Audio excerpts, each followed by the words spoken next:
Welcome, everybody, to Long and Foster Live. I am Chris Mayer here with Kayla McKenna.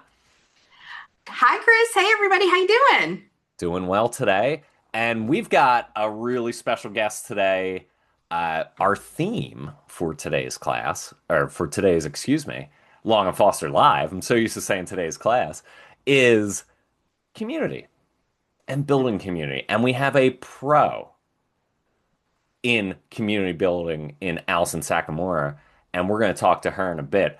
But first, Caitlin, when you started, and Hmm. community is about the relationship. Community is about building, a group of people up and marketing to them and being a resource for them. Did you Absolutely. think of real estate sort of as a transactional business when you started, or did you always treat it as sort of a relationship business? Yeah, it's a really good question that many of us, when we are starting, probably should pause and ask ourselves. Starting out, no, I did not think of it as a community. It was more transactional because I believe you come into this business thinking, okay, how do I run a business, right? How do I gain transactions in order to make an income? Because being on commission, it's real, right? Yeah. It's a numbers game. So personally, my mentality going into it was more transactional. Hmm. I would say around about like a year and a half into my second year is when I Sure. got more community based, probably because I understood a little bit more at that point what building community was and what community I was a part of or communities I was actually a part of. So I think that starting out, no. But the more I evolved into the business, yeah. Looking back on it, should I have thought of it more of a community because the transactions would come? Absolutely. Yeah, there's nothing wrong with that. I mean, again, like you said, you might find yourself in a particular niche Yes. where you find yourself helping veterans, Hmm. getting VA loans, getting helping them out with their real estate journey. And maybe you find that you sell five veterans houses in your first year, and maybe that's your community that you build on. And Yeah. it's all about just finding that and figuring that out. And again, we're going to hear from Allison and some of the wonderful things she's done to build her community Yeah. in a little Yeah. bit. And it's true, finding your community. So, Chris, let me ask you, what does building community look like in the real estate business? Well, in my opinion, it's like we just said, it's finding that group of people, and whether that is online, Mm. it could be an online community like a Facebook group or a group that you found online. Um, Hmm. it could be a literal geographic community. Hmm. It could be a neighborhood. That could be your community. Yeah. It could be your whole zip code. It could be your township, like we have in Pennsylvania and New Jersey, uh, whatever you guys call them in Virginia and Maryland, counties. We're very county centric in Maryland, is what I Yes, would say. exactly. And so, it could be that community because there's a lot of things that the community does to Yeah. support the homeowners in that area, and you could be a part of that. You could be a pillar of that. So it's kind of whatever you want it to be, Hmm. and your community is going to be your niche. And we would hope that you have a sort of value proposition to support that community and to support that niche. Yeah, yeah, and finding and it's kind of like when they say, find your tribe, get amongst the people. Well, who are your people and where do you find them and how do you connect? I think that's awesome, right? Finding the people and connecting with them and building those relationships. So, how have you seen realtors build community over time? So I'm third generation in the business. Okay. So my father, my grandfather, you know. So my grandfather started a business back in the 60s. My Okay. dad's been in the business, since the 70s. So, back then, hear tell, all right, it was hyper local. Hmm. Hyper local to that specific area. And again, my family's business was in Philadelphia, So it was between X streets and X streets in Alany, Philadelphia, as they say, as a true Philadelphian says, Alany. All right. But a real estate company back then was also a community sort of pillar. You could get mortgages there. You could get insurance from the same person, as wild as that is. You could get Hmm. the title done all in the same spot. And they were a community pillar in that area. And then as time goes on, the 90s, the 2000s, the Hmm. internet comes and whoa, we Yeah. see listings from all over the place. We've Hmm. got listings in that neighborhood, in this area, and outside of the city, and inside the city, and places I've never ventured, but I can now because of the internet. Hmm. So your community could have expanded broadly, in the 90s and the early and the 2000s. And then we get into later 2000s, 2010s. Social media comes in. So Yep. community becomes even broader with who you could connect with and who you could market to and who you could communicate to.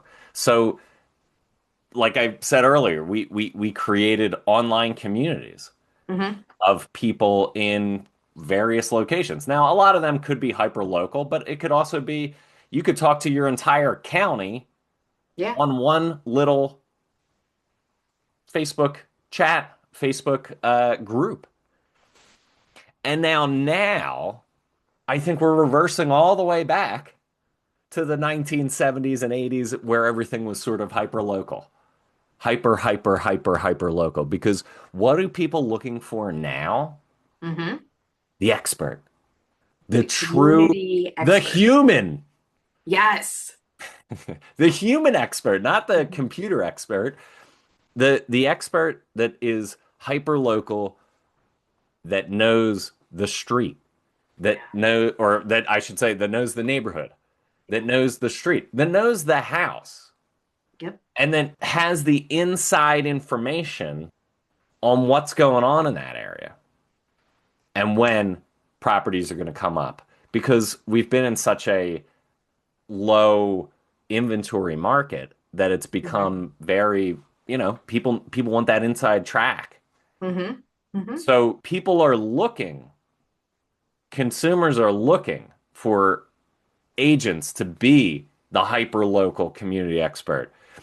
Hmm. It's not the shotgun blast out to Yeah. the entire area. Hmm. Yeah. We're looking for that real focused agent. And a Yeah. lot of that comes, we talked about it in the AI class, we talked about it in the Boost class. It's how to create that content that you see on your blogs, on social media, on all Hmm. these various different resources. So you can appear online and come up online as the community expert. Yeah. So kind of have that global exposure, if you will, but the presentation of your local knowledge, because that's extremely important. And you're right. That's the human element people are looking for, which is you are my community expert and I can reach you online or in real life, and you're going to know that info. You gotta walk the walk. And Yes. you gotta talk the talk. If you don't know the facts, if you don't know the figures, if you don't know the properties, and you're just putting out blog posts saying that, oh, I know this area and I know that area, and then somebody Hmm. calls you and you're not sure how to answer that question about that street, Yep. well, then you've immediately lost credibility. You've immediately lost trust. Hmm. You are now not the expert. Yeah, that's true. That's true. You got to know your stuff and you got to stay in tune with it and you've got to be in flow with that information. You're 100% right. Community is tough to build in today's world, right? Because you've got to figure out how to connect with people across multiple platforms, right? You Yeah. have got to figure out how do I, one, identify the community I'm within and want to serve? Because really, at the end of the day, realtors contribute to the growth and the service of communities. And it is a very prideful point for us, but we've got to shout that information out and share our expertise both online and offline so that people can connect with us. If people interact online, just like we help buyers shop for houses online first, right? We look at all of the beautiful pictures available through the Yeah. MLS, and consumers look at them first. They shop for us online too, so we have to make that information available, but then we have to really be, like you said, walk the walk when they connect with us online, offline, in order to sit down and share what it is their goals are for selling their home or buying their home. We've got to bring that expertise and that knowledge, that human factor, to help them navigate the process, because every home is different, every person is different, therefore every transaction is different. Yeah, and the ultimate goal is not to, make these people. It may not be to sell those people homes. It's to get the referral. It's the knowledge, or it's the top of mind, I should say, Yeah. for the people in the community. They may not sell their home. They may not buy their home in the next 5 years, but they're going to refer that person that they know is the expert. And we've got an expert here from our Long and Foster Williamsburg office. So let me introduce Alison Sakimura, an associate broker with Long and Foster Williamsburg office in Virginia, where she put down her roots after moving 13 times across the East Coast and Midwest. A pro at moving as well. Currently serves as the president of the Williamsburg Area Realtors Association. Uh, she's also been recognized as 2025 Virginia Living Magazine Top Real Estate All-Star, 2025 Top Agent Coastal Virginia, and a Top 100 agent with Long and Foster. Passionate about community, she loves exploring the Williamsburg area and connecting with local businesses, a very good tactic, where and experiences she shares on her podcast, where she is the co-host of the Williamsburg Address, where real estate meets real life. So please welcome Alison Sakimura.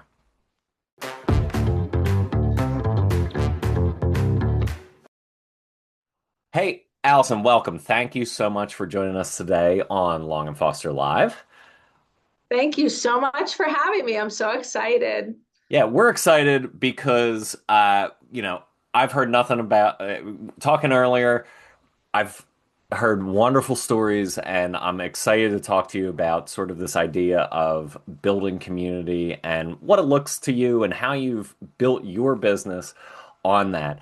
And you had mentioned that you were a military family. You moved all over the countryside, and that was a key part of your business. So did that sort of start the way you operated with a community, or was it something that happened intentionally, or was it just something that, like I said, kind of happened naturally? Well, I'll share with you, being a military family, obviously we lived in 6 different states and like 14 different homes. So that's a lot of moves within a career time span. And one of the stressful things was moving state to state. So I Sure. did understand fully, the stress of, we moved here from Washington State. You can't come in and house hunt. At the time we were looking for a rental, which that's not always easy to find someone to help with. And so that's what kind of spurred. I always was interested in a real estate career, but definitely all of the moves and background that I had kind of jumped that off into looking into it. But on top of that, I think it's just the communication and support of military families in general. They all support each other, and it's a very welcoming community. They all kind of understand what everyone's going through with moving and the stress that you're under. And so there's terminology even that, we speak, or terms that we use that maybe the outside world doesn't always understand, but there's that automatic connection between units and people. It's always, you can find almost 3 degrees of separation from someone in a different unit that maybe knew you or were at the duty station you were at. And so, yes, that creates an automatic connection to somebody that you meet within, when you start your career. Sure. Roger that. And did so when you finally landed in Williamsburg, how did you sort of get into the Williamsburg community? Did you just engross yourself in it, or walk us through that? So when I landed in Williamsburg, I had never lived in Virginia before at all in my life, and I didn't know anybody. So I'm landing in a location that I don't know anybody, and we lived in Williamsburg. And I have three children. So at the time, they were second grade, fifth grade, and a freshman in high school. And so I started subbing at the schools, and then I got on to I always like to volunteer. I'm a big person that believes in giving back and serving and being involved and saying yes, Great. to your level that you can handle with your life. And so I was on football meal committee. I was on PTSA as a secretary, and I had been here like a month. I mean, I went and bought all the gear for the high school. People thought I went there. My kids are like, no, my parents are from Pennsylvania, but definitely just immediately immersed. I'm an idea girl. I love thinking outside the box. I love bringing ideas, but I will bring the backup of the work to get it done. So I'm not just going to throw an idea out. So, I went to football games at other locations and I would see they do a 50-50 raffle or a coffee bar, and I bring those ideas back to the high school we were at. And so as you started to immerse yourself and be involved and bring ideas from other areas that I lived that I saw schools doing, you kind of became a resource, right? So people start talking to you about, we thought about this or doing this idea. And like I said, I'll run with whatever idea. What transpired was I was turning 42 years old, and I had been a stay-at-home mom for 13 years with my kids, lots of moves, lots of deployments. And so I wanted to start a career. I really felt like this was the time for me.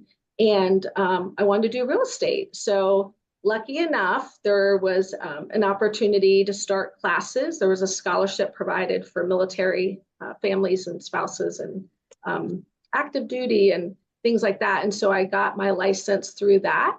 And then I joined Long and Foster and just kind of immersed myself in the office, not knowing really anything about real estate at all.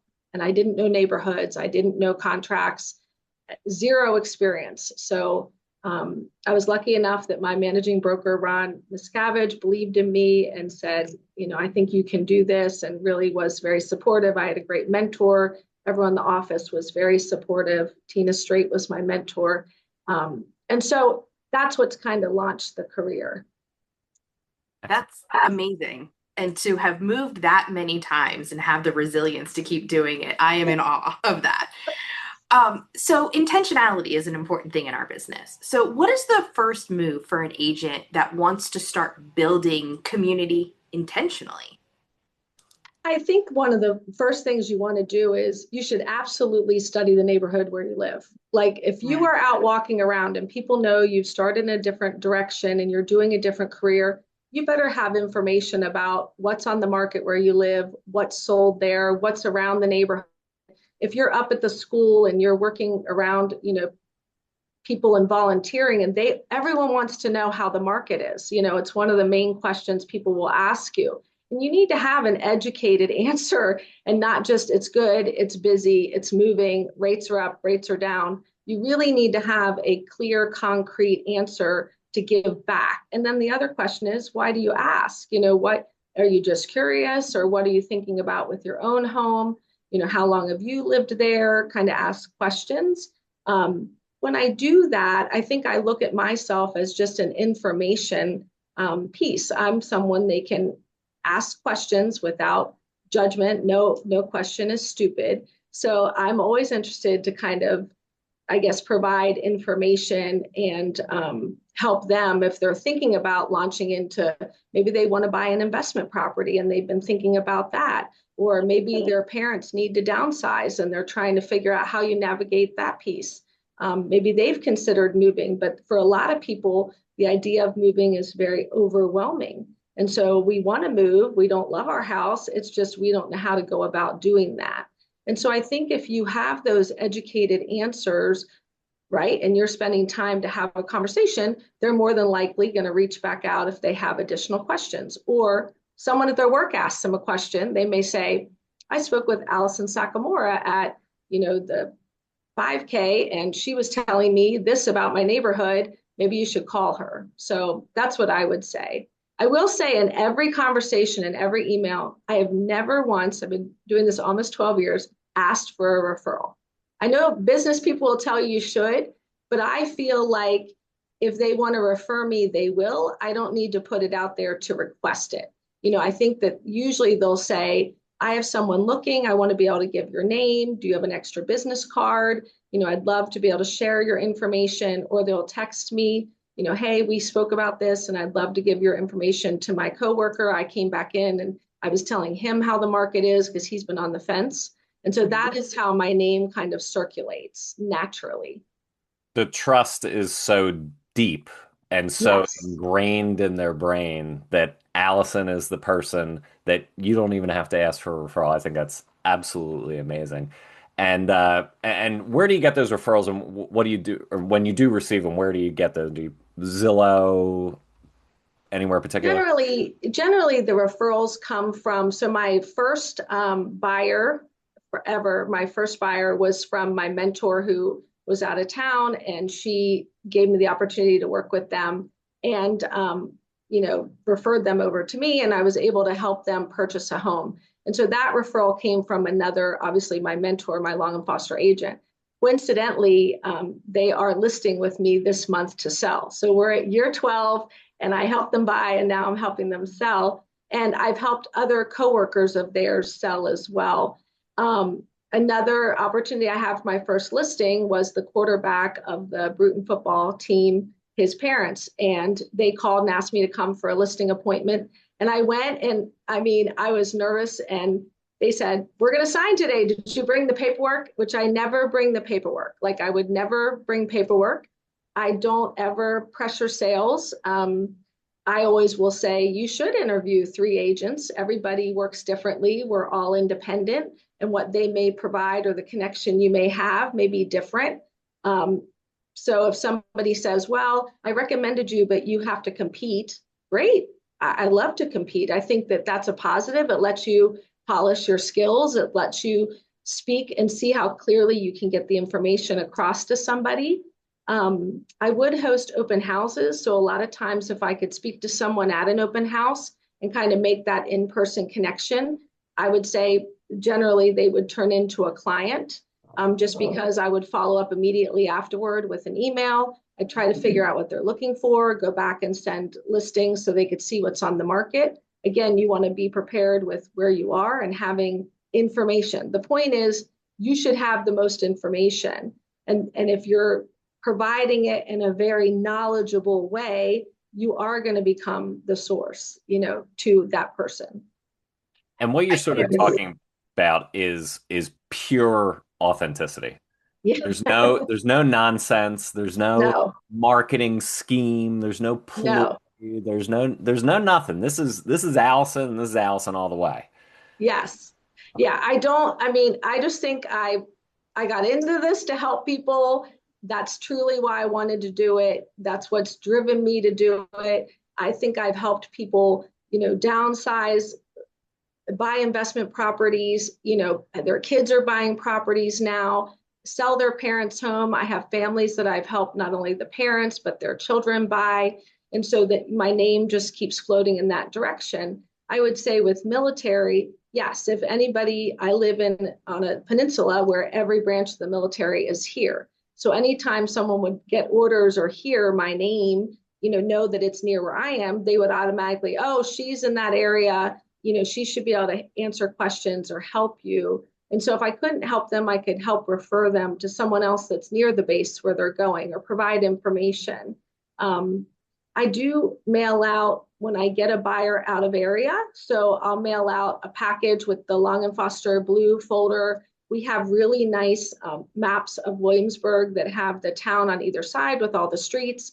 I'll include other information about the area where they're moving. I have the pleasure of living in Williamsburg, right? So we're the first successful planned community, and there's a lot that's offered here. And so I want them to get excited about moving to this area and for them to automatically see what's here and what's available and look through the flyers with their family and everybody get excited about where they're going. a part of moving that many times, and I've lived on the East Coast, the Midwest, and the West Coast, a part of that is I would have to get the kids and myself excited for another move. This is going to be 10 months, but while we're here, this is what all we're going to go and see, and this is what's available for us to navigate.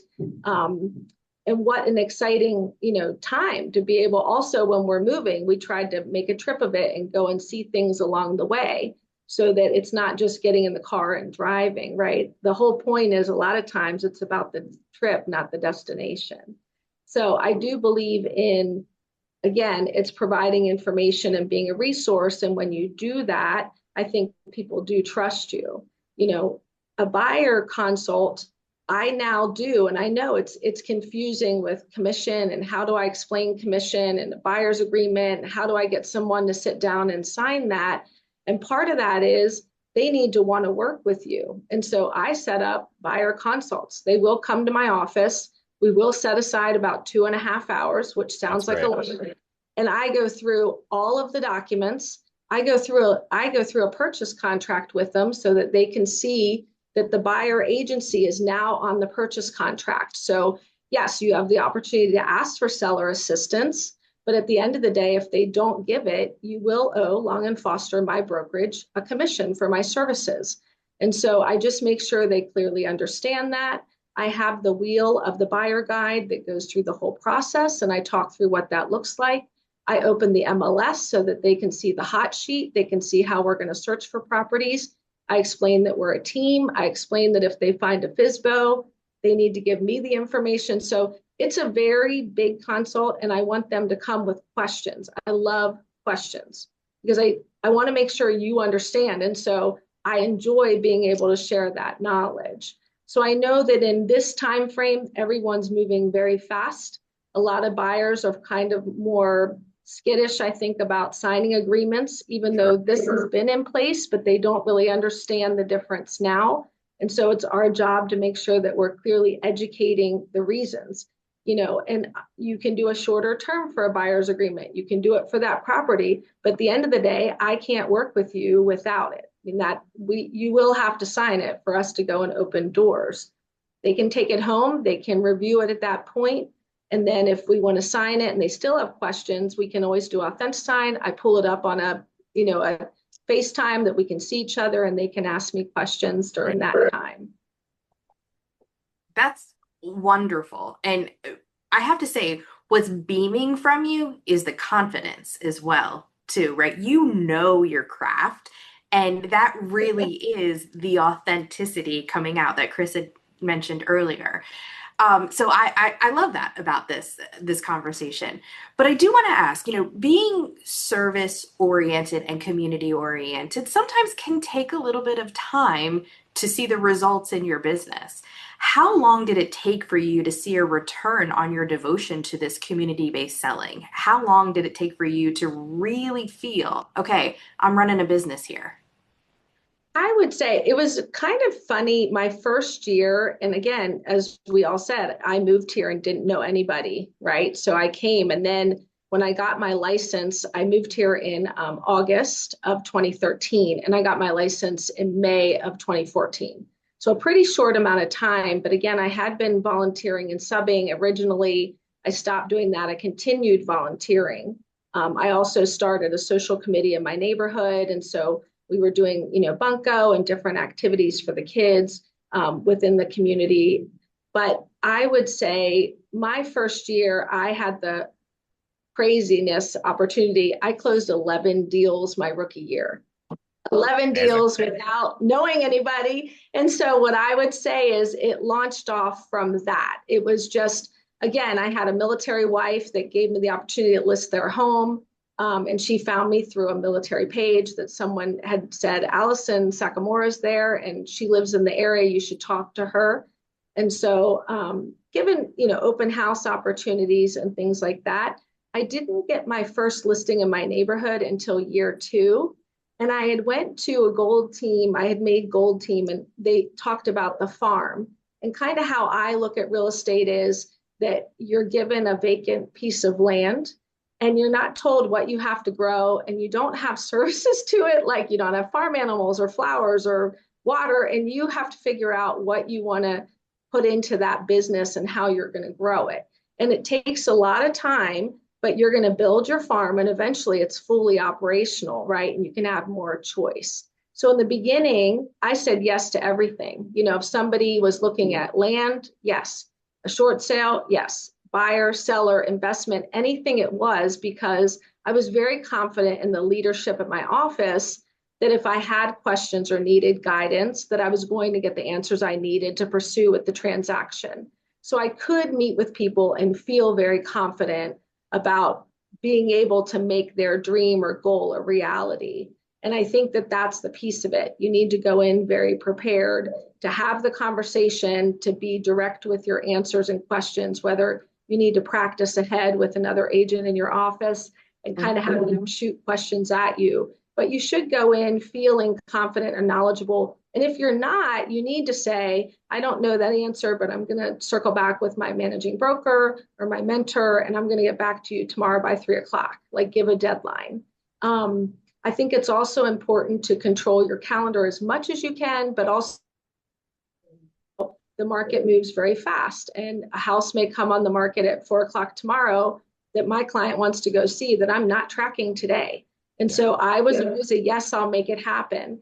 And I would move my schedule around and miss appointments. And with my children, at times I did miss things, you know, that were going on. And you may look and think, wow, like you had to miss back to school. Okay, I did. However, you know, it was okay. Everyone survived. And, you know, I was able then to help that client in that time. Yeah. Now in a position, I'm 12 years in, and I can say, hey, I have a vacation this week scheduled. I'm not going to be here. If you are committed to listing that week, you do not have to revolve your listing around my dates. I can certainly refer you to another qualified agent. But if you're willing to work with me, I will be back, you know, Monday, May 25th, and that's when I'm available to start working together.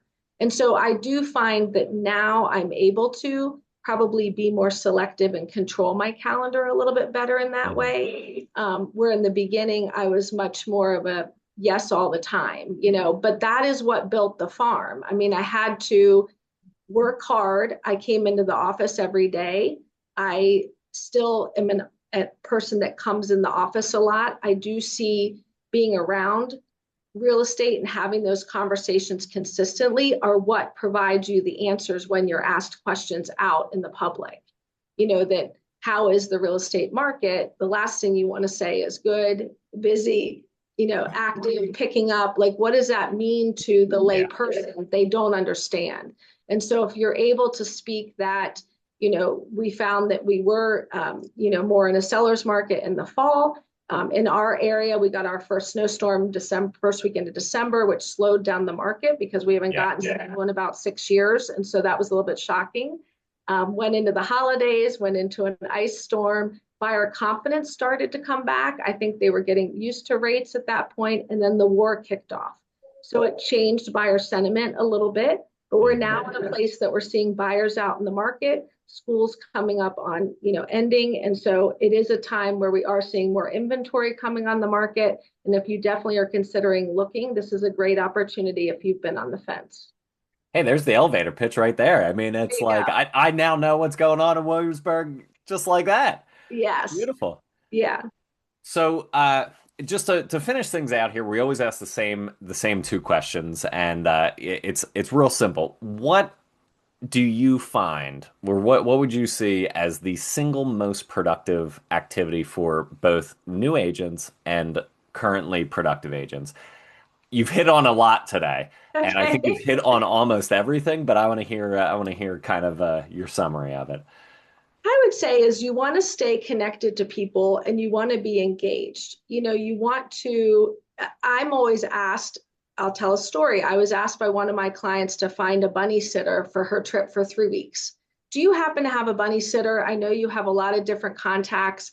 And I will tell you, I was able to think of an agent in my office who has a property in that neighborhood whose daughter is there. And I had that bunny sitter lined up in about 20 minutes. Nice. And I'm asked for dinner recommendations. I'm asked for where to go. I'm very in tune with what goes on in the community. So people will ask, where's their live music happening, or restaurant recommendations for their anniversary. So I think it's always being in touch with people in a genuine way. I don't mail out letters. I don't mail out, give me a referral. And I'm not saying it's wrong if people do, and that may be their way to stay connected.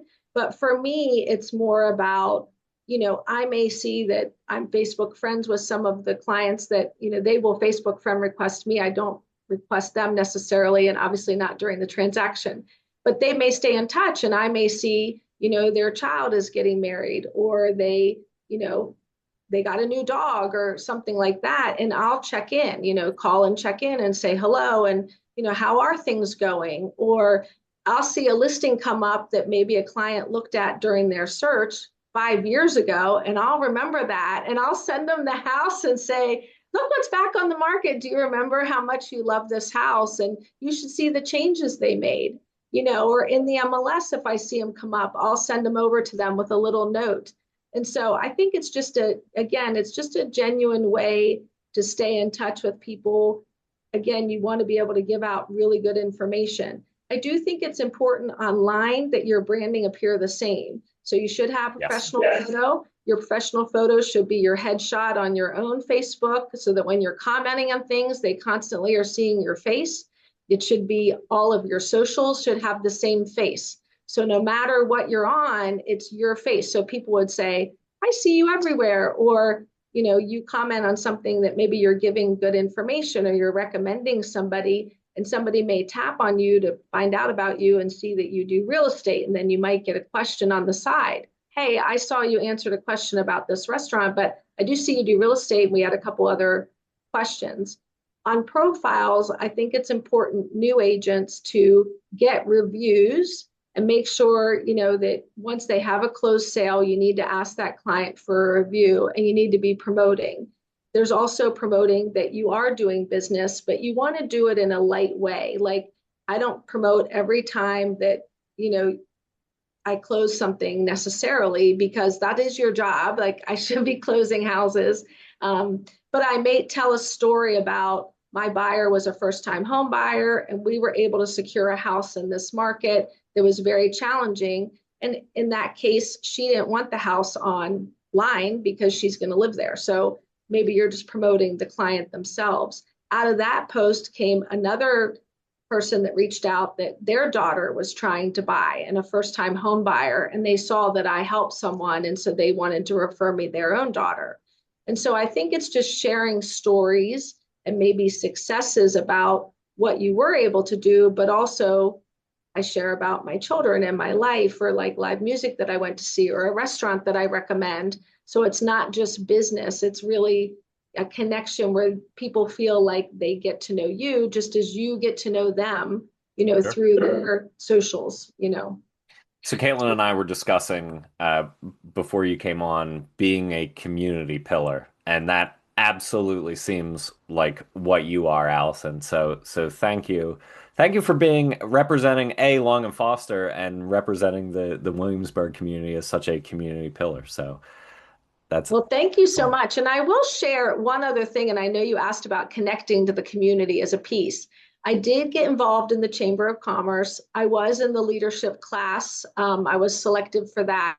And through that, I've met so many other community leaders and pillars that are not in real estate, that then help me connect my clients to other things and opportunities. So that's been very big. And Sure. then last year, I did complete the York-Poquoson Sheriff's Department Citizens Academy.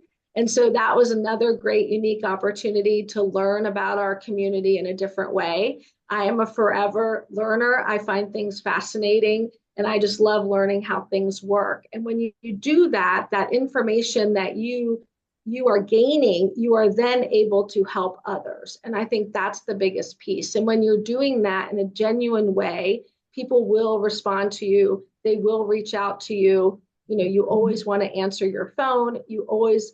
I'm a happy person. I always say I am a glass full person. I will make fun and opportunity out of anything. Like, I don't care what's going on. We're going to have fun doing it. And I make the transaction fun because I already know they're stressed. So I think if someone can really fill their cup with a lot of good information, it's going to come across to clients that you work with that you're really intentional and trying to be helpful to them. Wonderful.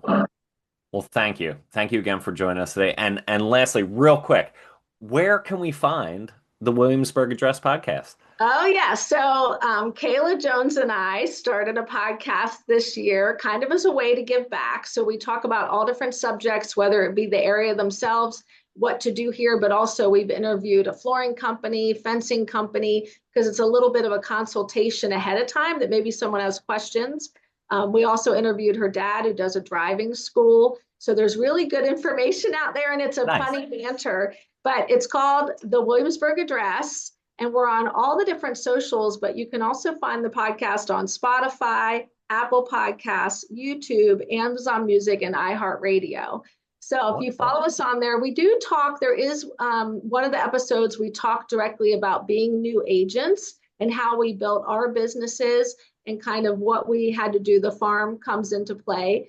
But they're a great way for us to connect and give back to the community and share information. So it's been Wonderful. really, really fun to launch this year.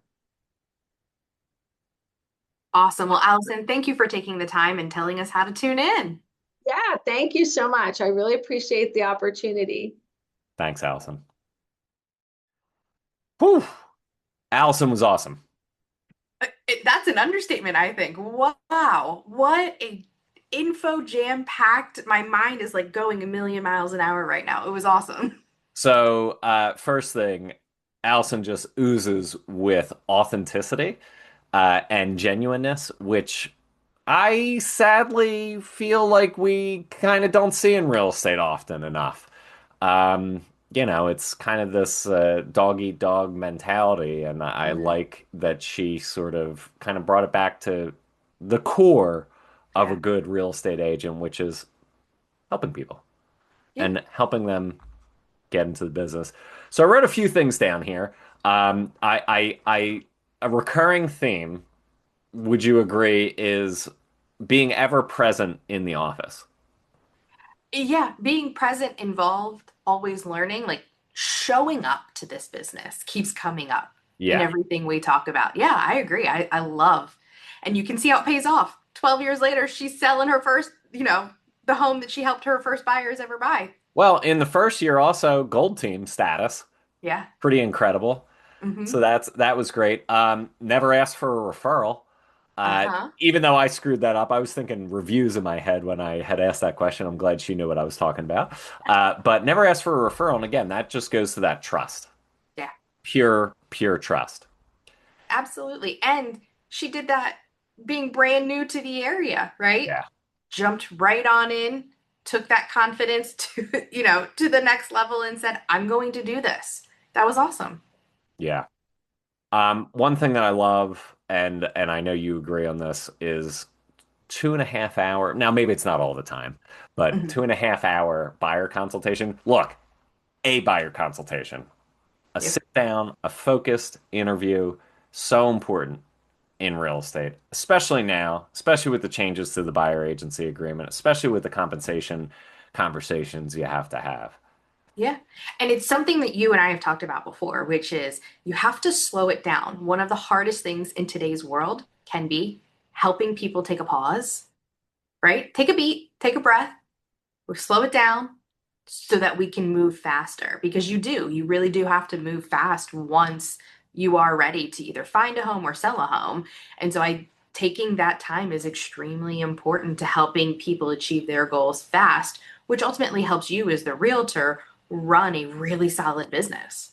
And if you don't know the rules to the game you're playing, well, then you're going to stumble all the Yeah. way through that game. Oh yeah. Oh Why yeah. can't I just say no to the uh, to the inspection contingency? Why can't I just walk away? Yeah. Well, there's rules, and all that is explained in a buyer consultation. Absolutely. Um, the farm. Tell me about the farm. Well, her analogy was great, right? Like I look at my business as a vacant land, right? Where someone hasn't told me I need to plant flowers or have animals or whatever it is, right? She said, "This is my opportunity to create something that I want to build." And being a yes person, jumped right in and said, "I'm going to say yes so that I can build and, build this business that I want to see." And she had a long-term vision, right? You may not have known what that crop was going to look like at the end, but she said, "I will plant and it will be great." I love that. She started out with soybeans, then she got pumpkins. That's just how it goes. But hey, but that's the thing. She started out saying yes, yes, yes. That built the farm, and Yep, then she could be selective and plant whatever crop she wants. So, exactly. Exactly. so this was great. Excellent, excellent. Caitlin, as always, thank you. Wonderful. And Well, thank you, Chris, for making all of this happen. This is wonderful hearing from so many voices. absolutely. Well, folks, we'll see you next time and check out the Williamsburg Address podcast. Bye, folks.